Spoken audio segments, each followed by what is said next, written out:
졸린 시간이죠. 졸린 시간인데 능력이 많으신 분은 두 가지 동작을 한꺼번에 하실 수가 있어요.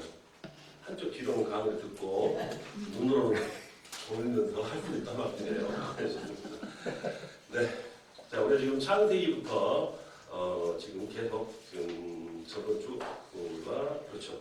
에스더 속의 그리스도까지 창세기부터 에스더 안에서 나타나시는 예수님의 그림자가 어떤 모습으로 우리에게 다가왔는가 하는 부분을 지금 여러분과 함께 진실적으로 집중적으로 공부를 하고 있습니다.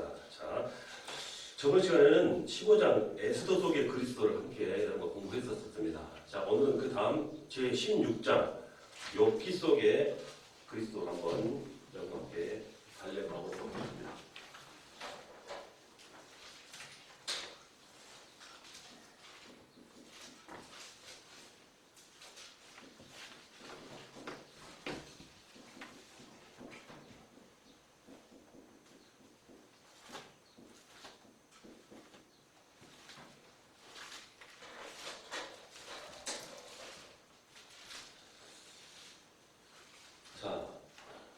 욥기 속의 그리스도에 관해서 여러분과 함께 진행해 보도록 하겠습니다.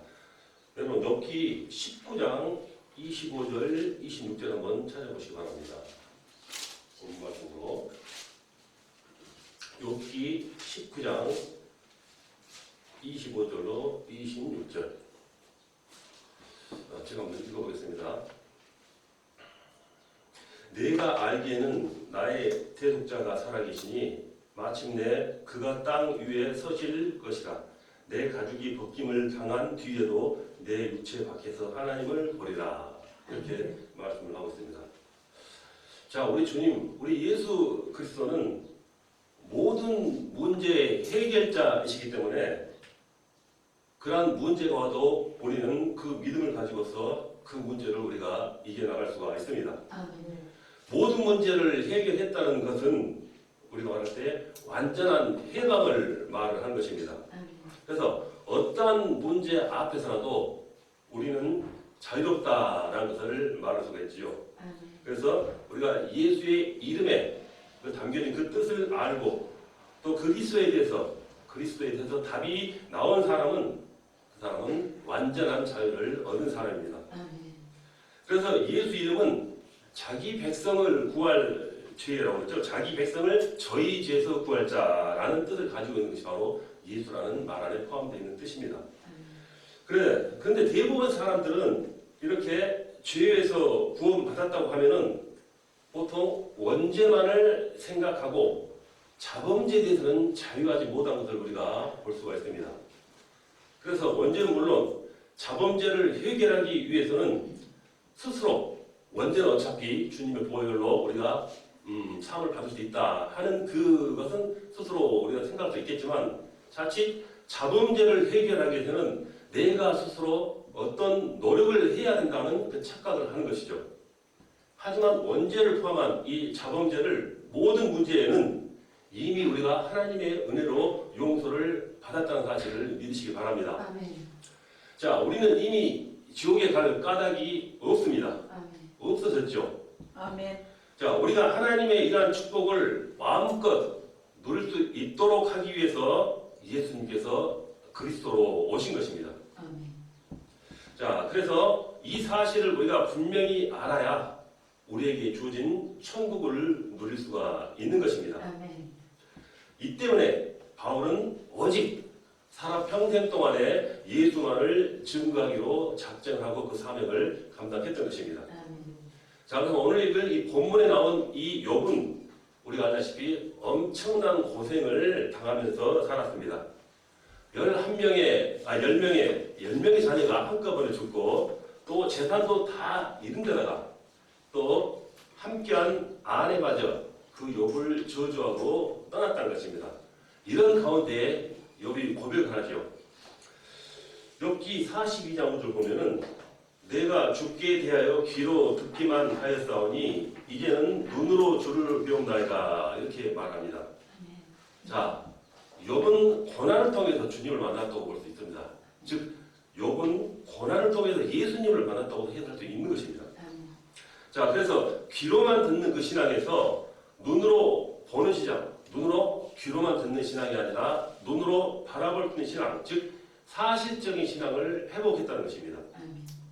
자, 성경 안에만 있는 그 신앙이 아니라 삶에 실제적으로 우리 곁에 살아계시는 그리스도를 우리가 누리는 신앙으로 바뀌었다는 것입니다. 자, 그래서 우리도 욥과 마찬가지로 우리도 이렇게 그리스도를 누리는 그러한 신앙생활을 할 수 있어야 하는 것입니다. 자, 그러면 욥기 속에서는 그리스도가 과연 어떻게 우리에게 나타나시는가 하는 것을 생각해 볼 수가 있겠지요. 자, 가장 먼저 중보자 되신 예수 그리스도를 우리가 생각할 필요가 있습니다.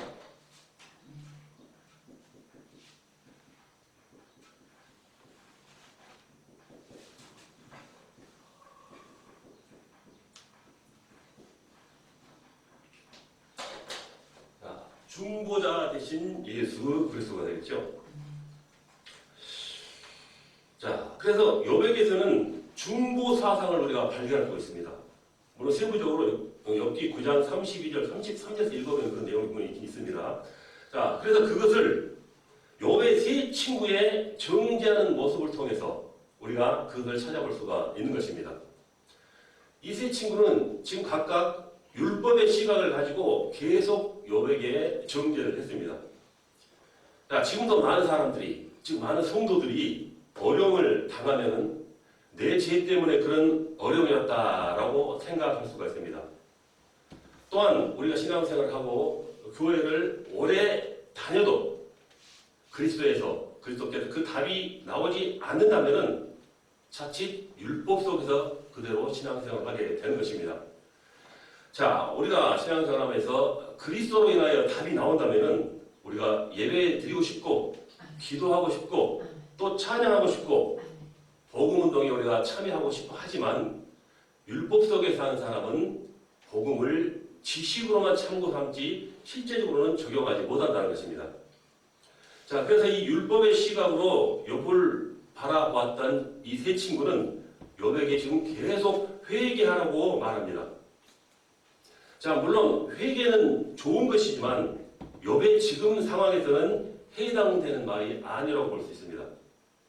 자, 지금 복음적인 시각으로 보지 못하기 때문에 지금 상황을 벗어나기 위해서 뭔가를 계속 내 자신이 해야 한다라고 지금 생각을 하고 있는 것입니다. 그런데 욥은 중보자, 즉 그리스도에 대한 그 소망이 자기 안에 있었다는 것입니다. 그래서 지금 자기 자신이 당하는, 즉 욥이 당하는 그 자신의 상황, 그런 것을 모든 것을 전능하신 하나님께 제대로 전달해 줄 어떤 그런 중보자 역할을 찾았다는 것입니다. 그래서 욥은 간절히 중보자를 바라봤습니다. 자, 어려움을 당할 때 우리가 사람을 바라보는 것이 아니라 예수 그리스도를 바라보는 신앙이 중요하다는 것입니다. 자, 중보자 되신 예수 그리스도는 지금 하늘 보좌 우편에 계십니다. 자, 욥기 16장 19절에 보면은 지금 나의 증인이 하늘에 계시고 나의 중보자가 높은 데에 계시느니라. 이제 욥이 그 말을 하고 있는 거예요, 지금. 자, 그래서 예수님께서는 그곳에서 지금 하나님과 인간 사이의 바른 관계를 위해서 지금 중보 기도를 해주고 계신다는 것입니다. 우리는 예수 그리스도를 통해서 우리가 구원을 받고 또 응답을 받을 수 있으며 오직 그분만을 통해서 역사가 일어난다는 것을 알아야 합니다. 예수님께서는 지금도 우리를 중보하시고 우리를 보호하고 계시는 것입니다. 또한 예수 그리스도는 우리에게 위로와 또 용기와 소망을 주시는 것이죠. 그리고 사람의 위로는 불완전하죠. 그러므로 사람의 위로를 받으려고 우리가 귀를 기울일 필요는 없습니다. 욥은 하나님이 주시는 바로 그 참된 위로를 받았다. 또 받고 싶었다라는 것이죠. 그래서 힘들고 어려운 문제가 생길 때 나 혼자 감당하는 게 아니라 주님께서 내 사정과 내 형편을 알고 위로한다는 사실을 깨닫는 여러분 되시기를 바라겠습니다. 자, 이렇게 중보자 되신 예수 그리스도죠. 자, 그렇다면 다음에는 또 어떤 모습으로 우리 그리스도께서는 이 욥기를 통해서 나타나셨을까요? 두 번째로는 구속자 되시는 예수 그리스도입니다.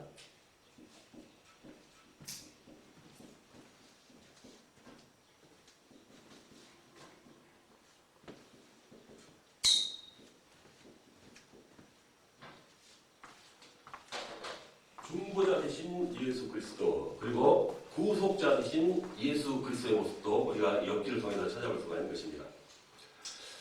자, 예언의 성취로 마침내 처음 오신 예수 그리스도는 우리를 변호하시는 분이라고 우리가 생각해야 합니다.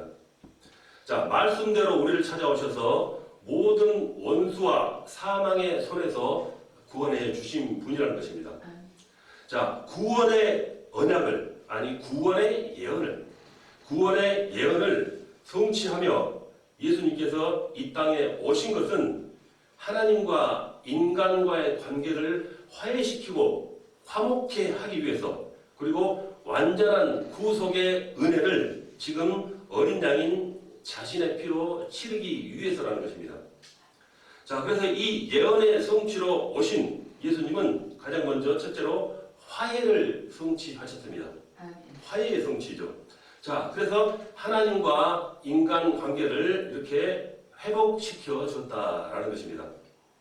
자, 원수 관계였던 하나님과 인간을 화해시켜 가지고 서로 교제할 수 있도록 만들어 주신 것입니다. 자, 화해를 성취하신 것 다음으로 둘째는 화목을 성취해 주셨습니다. 자, 그럼으로써 하나님의 공의의 하나님이시죠. 그래서 하나님이 그 공의를 만족해 하셨다는 것입니다. 자, 세 번째로는 구속을 성취하셨습니다. 자, 죄의 종된 인간을 위해서 예수 그리스도께서는 보혈로 인간의 죄값을 치르셨습니다. 또한 예수 그리스도의 재림에 관해서도 예언된 것을 우리가 볼 수 있습니다. 욥의 신앙은 한마디로 부활 소망이 있는 신앙이었다는 것입니다. 자, 욥기 19장 26절 보면 내 가죽이 벗김을 당한 뒤에도 내가 육체 밖에서 하나님을 보리라. 자, 죽었는데 어떻게 하나님을 바라고 있습니까? 욥은 그렇지 않았다는 말을 하고 있는 거예요, 지금. 자, 그래서 욥은 지금 어려움 가운데서 이렇게 만신창이가 되었지만 내 몸은 새롭게 부활할 것이다 라는 그 신앙을 가지고 있었다는 것입니다. 자, 욥뿐만이 아니라 우리가 구약시대 때부터 성령의 사람들은 항상 하나님의 사람들은 부활에 관한 소망을 가지고 있는 것을 우리가 찾아볼 수 있습니다. 자, 뭐 사사기에도 있고 에스겔서, 시편, 또 시편 중에서 이와 관계는 여러 가지 말씀이 있는 것입니다. 자, 그래서 우리에게 부활 소망이 있다면은 세상의 모든 그 어려운 일도 힘든 일도 다 초월해낼 수가 있다는 것이죠. 문제가 닥쳤을 때, 어려움이 닥쳤을 때 지금 욥의 신앙을 우리는 바라볼 수 있어야 하는 것입니다. 자, 그렇다면 욥이 바라보는 그 예수 그리스도의 부활, 그 예수 그리스도의 부활은 어떠했을까요? 고린도 전서 15장 20절에 보면은 그러나 이제 그리스도께서 죽은 자 가운데서 다시 살아나사 잠자는 자들의 첫 열매가 되셨도다. 자, 부활 소망의 메시지를 전해주고 있는 말씀인 것입니다.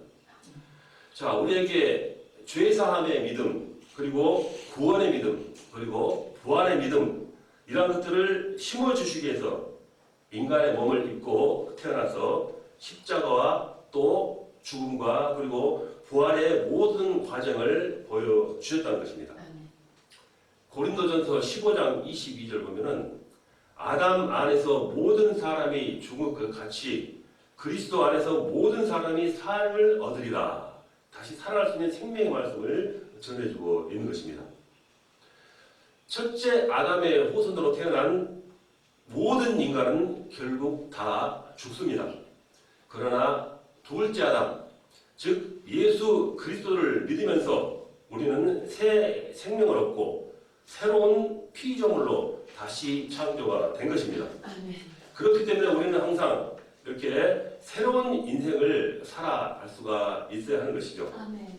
이전에는 오직 육체와 육신을 위해서 살아왔지만 거듭나고 새 생명을 얻은 후에는 이제 새로운 가치관을 가지고 바로 하나님의 나라를 위해서 살아가야 한다라는 것입니다. 아멘. 이런 말을 하죠. 만일 모든 종교가 아니라고 하면 기독교는 종교요. 모든 종교가 종교라고 하면 기독교는 종교가 아니라 생명이다. 이렇게 말하고 있습니다.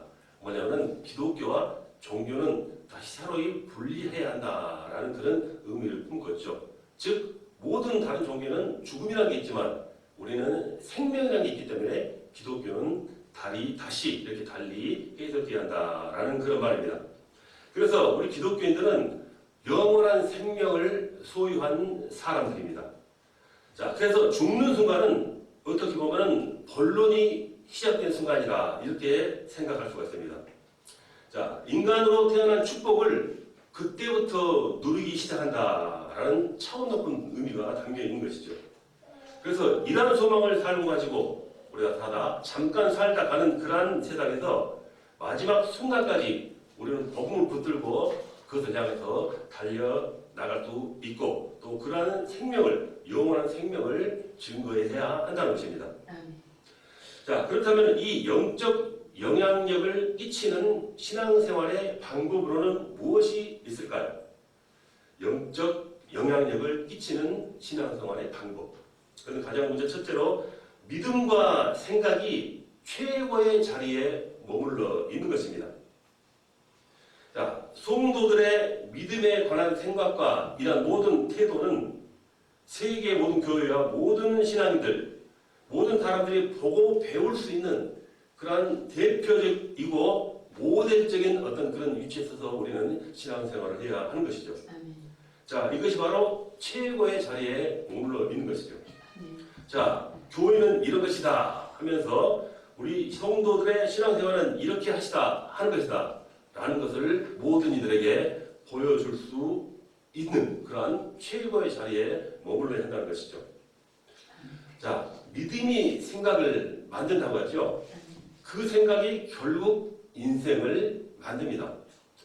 하나님과 늘 함께 있고 우리가 세계 복음화의 언약을 잡고 있기 때문에 믿음의 뿌리를 내리고 성령으로 충만해서 무시로 정시로 기도하면서 믿음과 생각이 항상 최고의 자리에 머물러 있다는 것입니다. 아멘. 자, 둘째로는 마음과 삶을 가장 낮은 곳에서 시작하는 것입니다. 아까 최고의 자리라고 했었는데 신앙은 자, 마음과 삶을 가장 낮은 곳에 자리하라라는 것입니다. 낮은 곳에서 시작하라. 자, 우리의 믿음과 생각은 가장 높은 곳에 두고 마음과 삶은 가장 낮은 곳에서 시작을 해야 한다라는 말씀이죠. 우리의 심령은 늘 가난해야 합니다. 영적으로 우리가 이렇게 겸손해야 하나님께서 항상 새로운 은혜를 베풀어 주시기 때문이죠. 아멘. 자, 셋째로는 사실을 보는 영적이고 복음적인 눈을 가져서 모든 문제와 사건 속에서 하나님의 계획을 바라보는 것입니다. 아멘. 자, 욥은 이렇게 고난을 통해서 지금 하나님을 사실적으로 만났습니다. 자, 어떻게 보면 고난이 복이 되었다라는 것입니다. 아멘. 욥이 귀로만 들었던 하나님을 눈으로 봤다고 고백한 이후에 그는 모든 것이 회복되었습니다. 아멘. 이 믿음을 회복하면 모든 것이 회복된다라는 그 믿음을 여러분께서는 반드시 간직하시고서 믿음으로 전진하는 여러분이 되시기를 바라겠습니다. 아멘. 자, 이렇게 욥기 속에서는 우리가 바라볼 수 있는 예수 그리스도의 모습, 중보자 되신 예수 그리스도, 그리고 구속자 되신 예수 그리스도의 모습을 우리가 찾아볼 수가 있었습니다. 아멘. 자, 그 다음에는 제17장 시편 속의 그리스도를 우리가 한번 살펴보도록 하겠습니다. 읽지도 되죠? 네.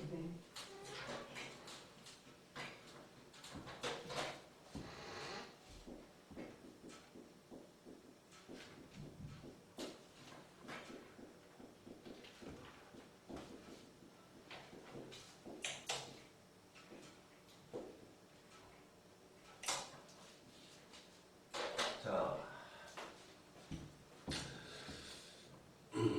여러분 시편 2장 1절 6절 한번 펼쳐주시기 바랍니다. 본문 말씀을 읽고 시작하도록 하겠습니다.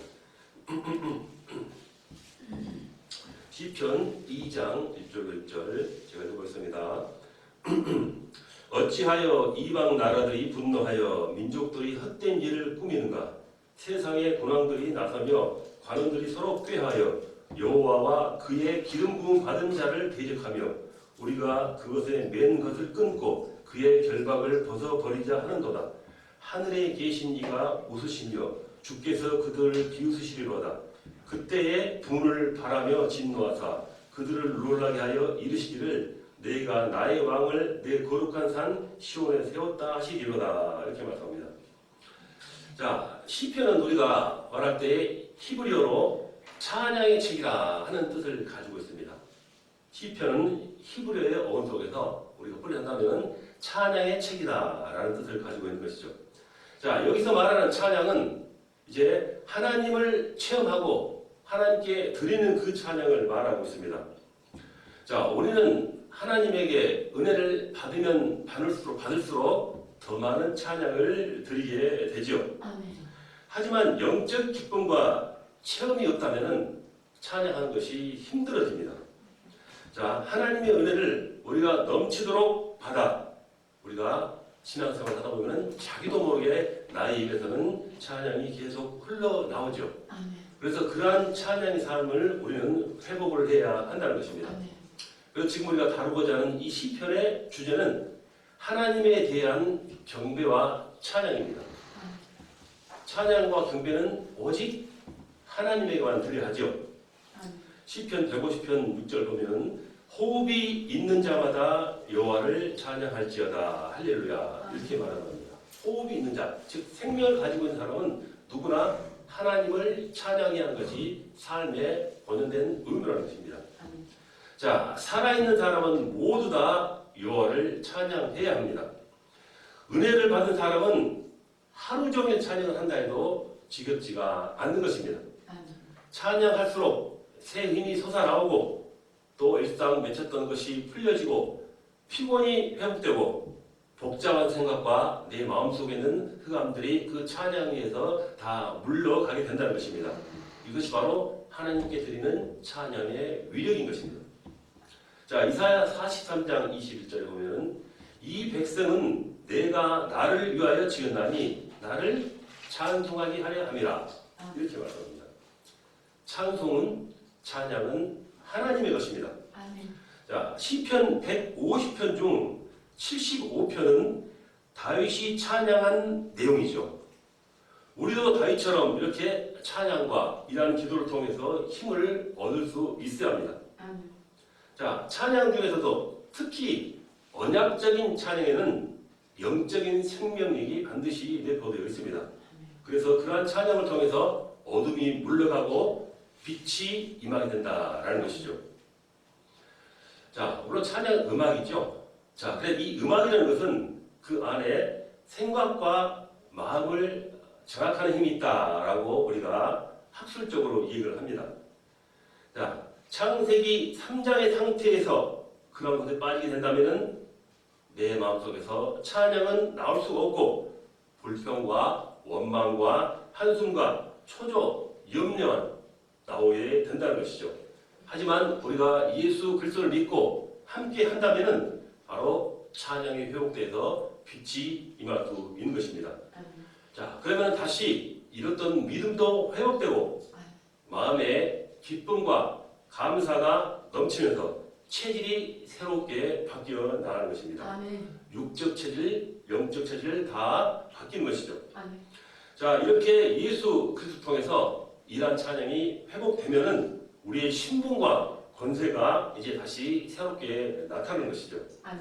그래서 하나님은 우리의 찬양을 받기를 원하시며 그것을 통해서 바로 우리의 믿음을 보고자 하신 것입니다. 아멘.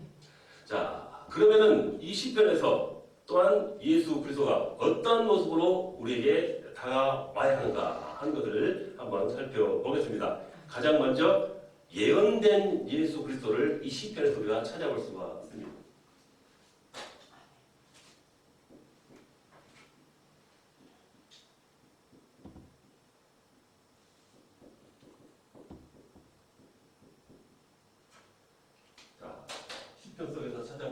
대통령 모습, 예언된 예수 그리스도의 모습을 우리가 발견할 수가 있는 것이죠. 자, 시편은 우리가 볼 때 예언서가 아님에도 불구하고 이사야와 더불어 메시아에 대한 많은 기록이 되어 있는 것을 우리가 바라볼 수 있습니다. 시편에는 메시아로 오실 예수 그리스도에 대한 내용이 집중적으로 기록되어 있는 것을 우리가 바라볼 수 있습니다. 자, 이 편을 보면 그리스도의 승리에 관해서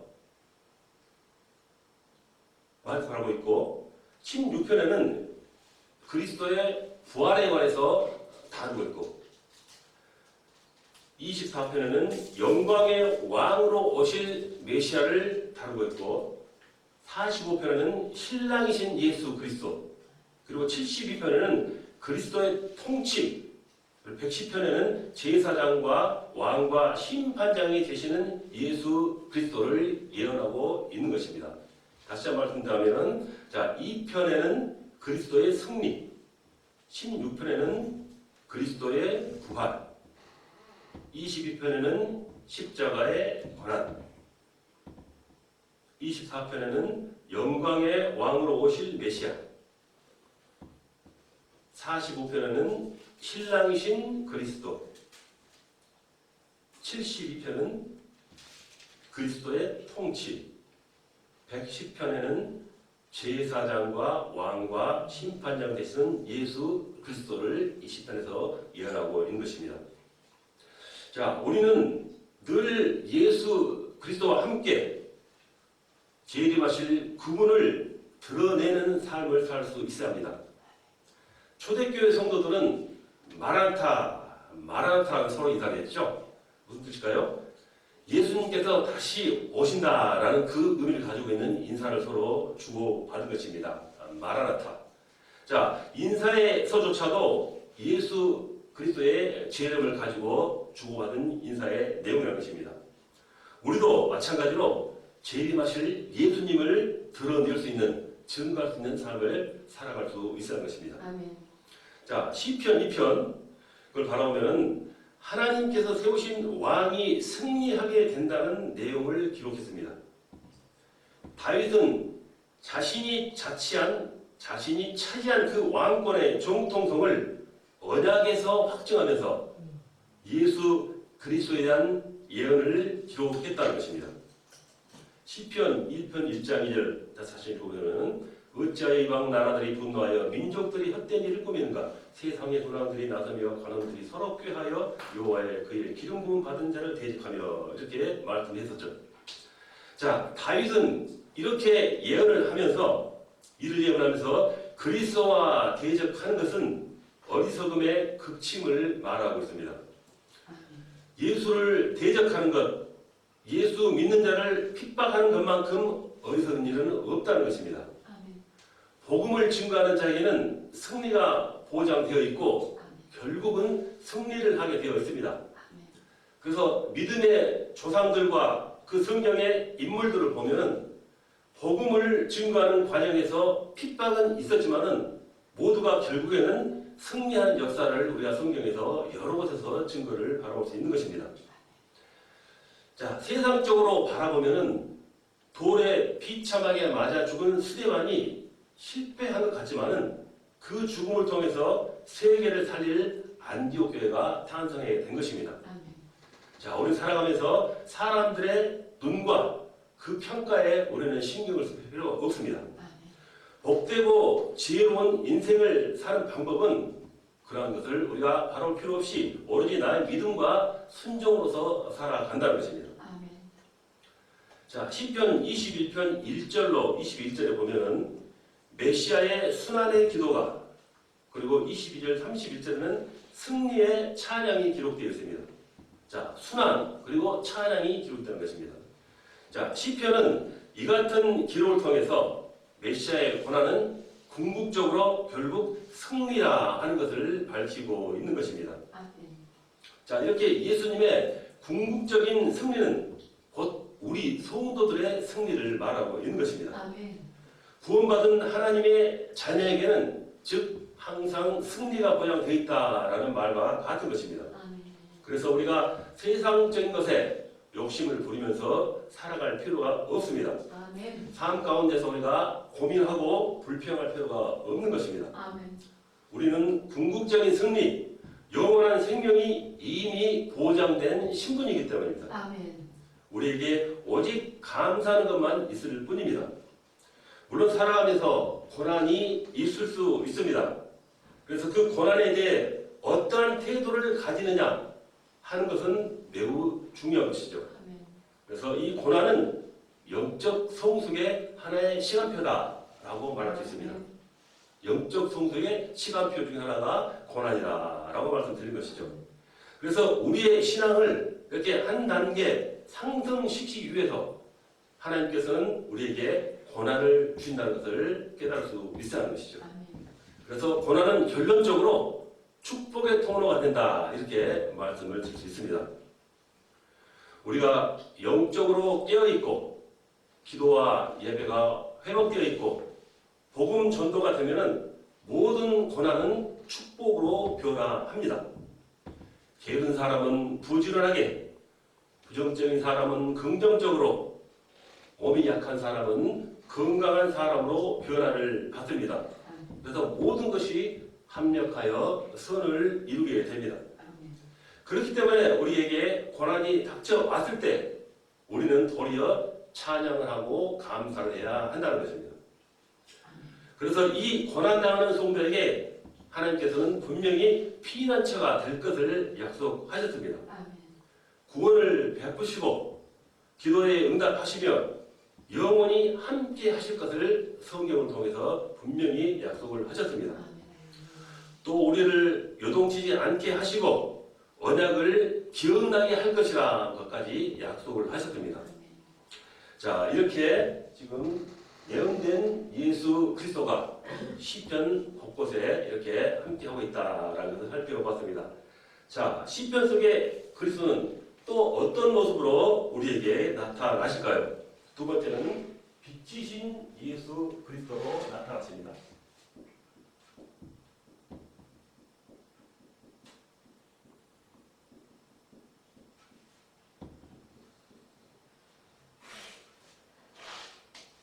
예언된 예수 그리스도 그리고 또 빛이신 예수 그리스도를 우리가 만나볼 수가 있습니다. 자, 창세기 3장의 어둠이 여전히 이 세상을 덮고 있는, 즉 지약이죠. 지약이 이 세상을 덮고 있는 지금 우리는 빛이 필요한 세상에서 지금 살아가고 있습니다. 아멘.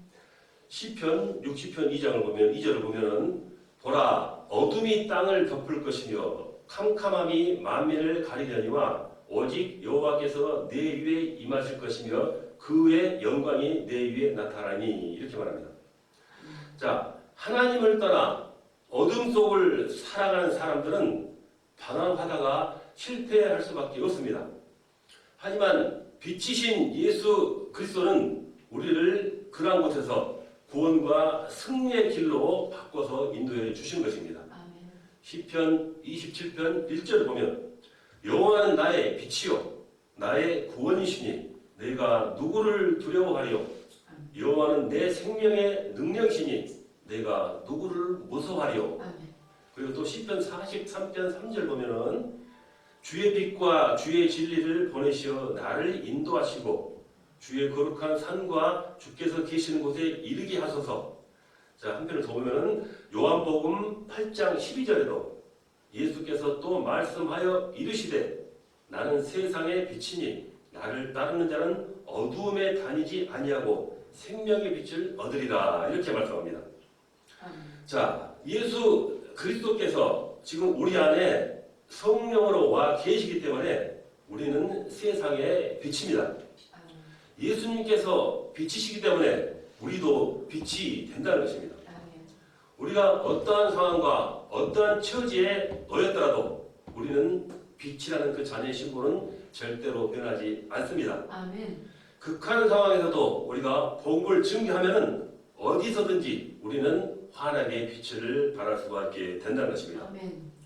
우리의 신분은 하나님의 자녀입니다. 아멘. 지금 하나님께서는 하늘의 군대를 동원해서 우리를 24시간 365일 지켜 보호하고 계십니다. 아멘. 사단은 온갖 계략을 통해서 이러한 권세와 신분을 우리에게서 망각하도록 합니다. 소심하고 부정적인 생각을 우리에게 집어넣는 것이죠. 그래서 우리는 당당하게 이러한 사단의 계략을 이겨내고 아멘. 하나님의 전하는 신분을 꿋꿋하게 우리는 붙잡고 나가야 하는 것입니다. 아멘. 요한복음 12장 46절 나는 빛으로 세상에 왔나니 무릇 나를 믿는 자로 어둠에 거하지 않게 하려 함이로라. 아멘. 자, 빛과 함께 하신 예수님께서 우리로 하여금 빛의 희망을 지금 전해주고 주신 말씀인 것입니다. 인간이 계속 하나님의 말씀을 놓치기 때문에 육신의 몸을 입고 우리 앞에 나타나신 그 하나님의 말씀이 바로 예수 그리스도입니다. 아멘. 그래서 말씀을 붙잡고 언약을 우리가 붙잡는다는 것은 곧 예수 그리스도를 깨닫고 붙잡았다는 것과 같습니다. 아멘. 그래서 이러한 그리스도를 붙잡은 그 인생은 절대로 실패하지 않는 인생이 되는 것입니다. 아멘. 시편 119편 105절을 보면은 주의 말씀은 내 발의 등이요 내 길의 빛이니이다 이렇게 말씀합니다. 이렇게 하나님의 말씀은 이미 우리가 가야 할 인생길을 환히 비추고 있다는 사실을 깨달으시기 바랍니다. 아멘. 시편은 이렇게 삶의 위로와 힘을 주는 메시지입니다. 다윗을 포함한 시편 기자들 모두가 예수님이 이 땅에 오시기 전부터 장차 오실 예수 그리스도를 바라보는 승리의 삶을 살았습니다. 이들이 그런 주님을 바라보았다면 우리도 이미 그러한 주님을 바라볼 수가 있다는 것입니다. 아멘. 우리 안에 성령이 와 계신다는 것과 마찬가지입니다. 아멘. 이러한 사실을 항상 깨달으면서 우리는 앞만을 바라보면서 신앙을 위해 전진해야 하는 것입니다. 아멘. 자, 이 시편 속에 그리스도를 만나서 우리는 새로운 힘과 새로운 믿음으로 각자 처한 환경과 현실을 초월해 갈 수 있어야 합니다. 우리에겐 결코 사망이 없습니다. 아멘. 왜냐하면 부활하신 주님이 우리 안에 계시기 때문입니다. 하나님의 용서, 예수 그리스도의 용서는 결코 취소되지 않습니다. 하나님 앞에 회개하기만 하면 언제나 용서를 해 주십니다. 아멘. 이것이 바로 하나님의 약속인 것입니다. 아멘. 죄의 싹은 사망이지만 예수 그리스도 안에 있으면 죄에서 해방되어 영생을 얻는 것입니다. 아멘. 불신자는 죄 때문에 지옥에 갑니다. 우리는 예수 그리스도의 보혈로서 죄의 씻음을 받았습니다. 또한 그 어떤 것도 우리가 예수 그리스도의 사랑에서 우리를 절대로 끊을 수가 없습니다. 아멘. 하나님의 보혈과 사랑은 절대로 고갈되지가 않습니다. 아멘. 우리를 늘 부유하게 풍요롭게 하사 우리를 하나님의 사랑 안에서 굳건하게 자랄 수 있도록 지도하시고 인도해 주시는 것입니다. 아멘. 하나님이 주신 이러한 은혜는 절대로 거두어지지 않습니다. 아멘. 천국 기업은 절대로 양도되지 않습니다. 아멘. 우리에겐 최후의 승리가 보장되었고 절대로 실패하지 않습니다. 아멘. 여러분은 이런 완벽한 복음을 보장받은 존재인 것입니다. 아멘. 이렇게 시편 속에 그리스도를 만나서 새로운 힘과 복음으로 또 믿음으로 환경과 현실을 초월해 나가는 저와 여러분 되시기를 축원합니다. 아멘. 자, 이렇게 17장 시편 속의 그리스도를 우리가 한번 살펴봤습니다. 자, 다음에는 제 18장 잠언 속의 그리스도로 진행해 보도록 하겠습니다.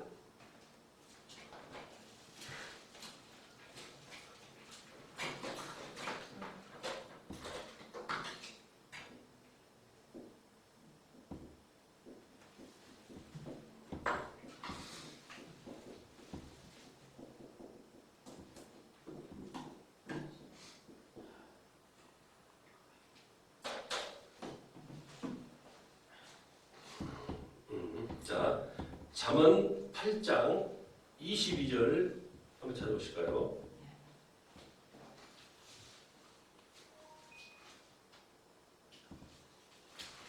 잠언 8장 22절.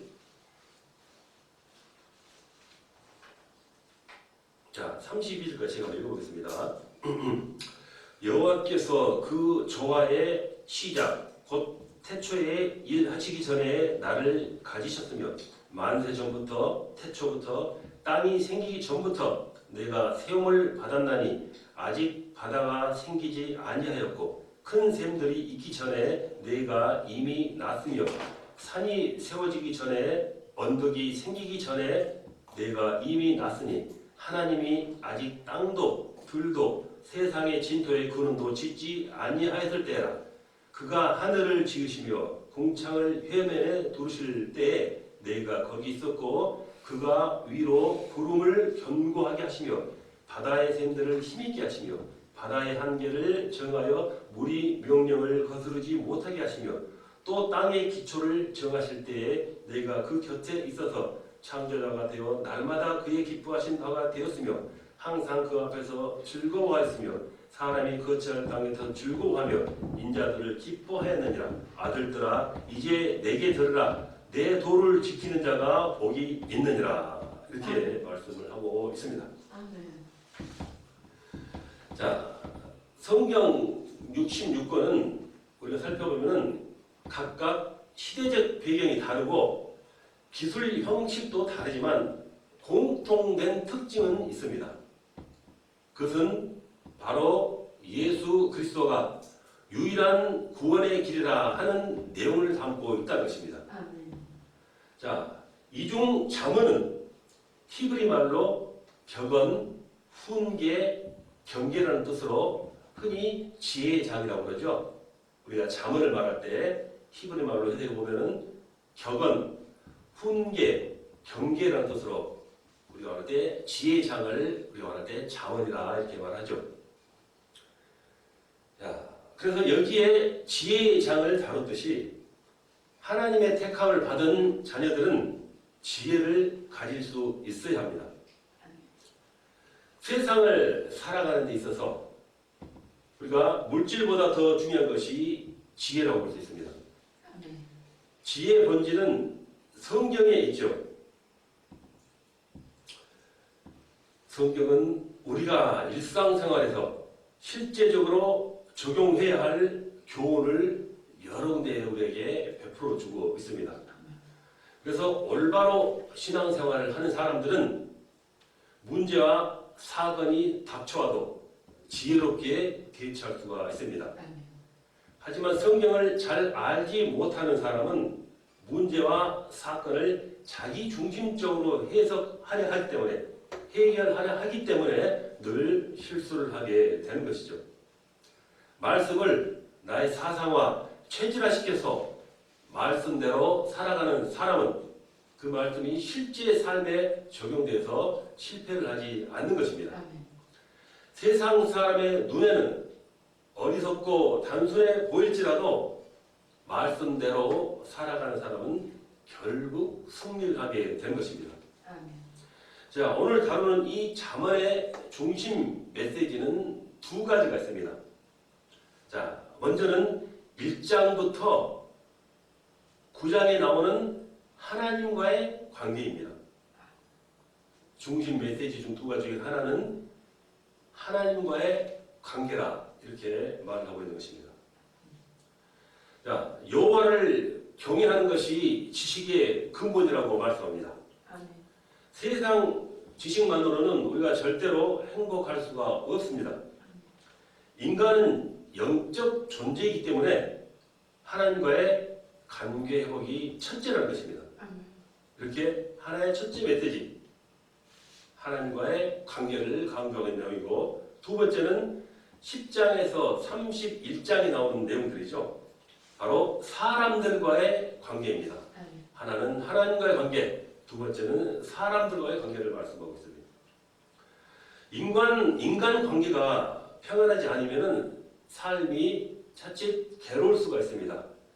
사람과 사람 사이에 문제가 있다면 모든 문제의 해결자인 바로 예수님께 우리는 의지할 수 있어야 합니다. 그러면 주님께서 모든 것을 알아서 해결해 주시기 때문입니다. 고민하고 우리가 자칫 분노를 품을 필요가 없는 것입니다. 그런 마음이 있으면 우리는 전도할 수 있어야 하고 또 봉사할 수 있어야 하고 또 헌신할 수가 있어지는 것입니다. 아멘. 하나님과의 관계와 사람들과의 관계를 잘 하는 사람, 화평케 하는 사람이 지혜로운 사람이라고 지금 성경에서 시편에서 우리에게 자원에서 말해주고 있는 것입니다.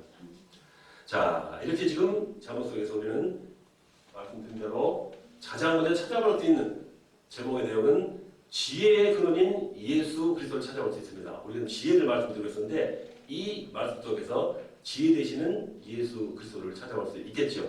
자, 이 내용은 다음 시간에 이어가도록 하겠습니다. 수고하셨습니다. 감사합니다. 네.